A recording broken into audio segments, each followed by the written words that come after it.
Hello and welcome to the Machinist News Network. I'm Deirdre Kanievsky. It's like something you hear about happening outside of the United States. Workers getting fired from their jobs for wanting to exercise their right to join a union. Many can't believe this is happening in America in 2010, but it is. And there's a group of auto technicians in Florida who are the living proof. The story starts here, at Mercedes-Benz just outside of Orlando, Florida, a dealership owned by AutoNation, the place where Juan and 6 of his auto technician colleagues used to work. Today, Juan's life and the life of his family looks very different than it once did. Working there, I mean, it's not like working for some other kind of automaker, because I mean, these cars are very hard, not everyone can do it. And just being able to fix those cars, I had some kind of like feeling of accomplishment. I mean, I felt like I was doing something good. Ready? Duck. Yes, today Juan and his children still shoot hoops in the yard. Good shot. And they still tickle the keys together. And even treat the kids to McDonald's once in a while. But with Juan out of work, there's no income to take care of his wife Mirabel and their 3 little ones. I don't have medical, you know, if I get sick or if my wife gets sick, what happens? I mean, I've been really losing sleep. I've been stressing out big time. And then it's hard. You know, my kids see me and I'm trying to be all positive. I don't want them to see me messed up, but I'm pretty bad. Juan believes the reason he's no longer employed is simply because he wanted to join a union, and AutoNation didn't want to see that happen. It was very proud. I was so happy. I was happy, and I was happy when they announced that the union was voted in. I mean, it was a big day for all of us, and we were all happy. But his happiness quickly ran out. April 2nd, it was like 4:30. That's when they let me go. To Juan, it just didn't make sense.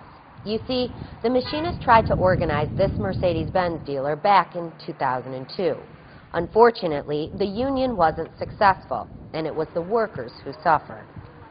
Shortly after we voted the union no, like the first time, we regretted that decision.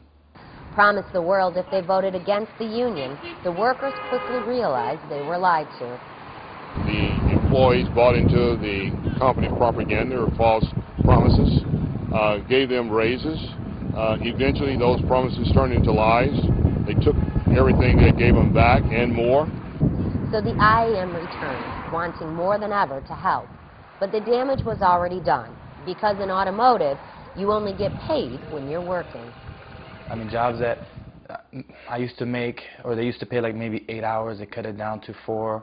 And major transmission jobs that, even there was evaporator jobs that take 10 to 12 hours, and they only wanted to pay 4 hours for it. And no one could do it in that time. No one was making money. Everyone was losing money on jobs like that. We believe right is right and wrong is wrong. And in America today, when someone stands up to say, I'm proud that I voted one way or the other, be they voted against us or for us, that should be respected, not retaliated against. Juan never believed that one vote for the union would change everything. You see, he is a master certified technician. This is when I first started working, 2003. I was actually the C Tech of the Year. With the awards to prove it. What I did. This one I just got in 2008 for outstanding service and dedication. Surely, Juan believed, he wouldn't be fired because he wanted a union. But then, management pulled him into the office and asked him point blank how he cast his ballot. Being true to himself, Juan told the truth, a truth that came with consequences. And he was one of the guys that was not going to live a lie. You know, when they called him in to say, how did you vote? He said, I voted for the Machinists Union. I voted for the Machinists Union, and I'm proud of voting for the Machinists Union. They just got rid of me like an old pair of shoes. That's when life got even harder for everyone. I lost the house June 30th. I had to be out by June 30th. It was foreclosed on. This one was in California, just like days before we lose our house. And It was home. My kids grew up there. I drove by the house the other day, and my daughter, Bea, she started crying. My kids, they missed their school, their friends. And now, since Juan can't find a job being marked as a union man in the right-to-work state of Florida, the family will have to move again, out of this rental property and in with Juan's grandmother. I don't know, sometimes I feel like I can't hold this, you know. Sometimes I feel like I'm getting crazy. I don't know what's gonna happen, and it's like it changed your life in 1 minute. Unfortunately, Juan's life wasn't the only one drastically changed in minutes. He was just the first. Considering what happened to Juan, you know, he's a union member. I was a union member. They knew it about Juan. They knew it about me. You know, you knew what was coming. It's a similar story at Dave's house. Today, Dave spends a lot of time in his car, since the only job he was able to find puts nearly 200 miles on his odometer every day. But he, too, couldn't lie when management asked him how he voted, and then showed him the door, which he walked through with his head held high. You know, I'm not going to sit there and just roll over and let somebody walk on me. Never been that way. I'm not going to be that way. It's not the way I was raised. These stories motivate the machinist. It keeps the IAM coming back to the strike line in front of Mercedes-Benz again and again until a contract is negotiated.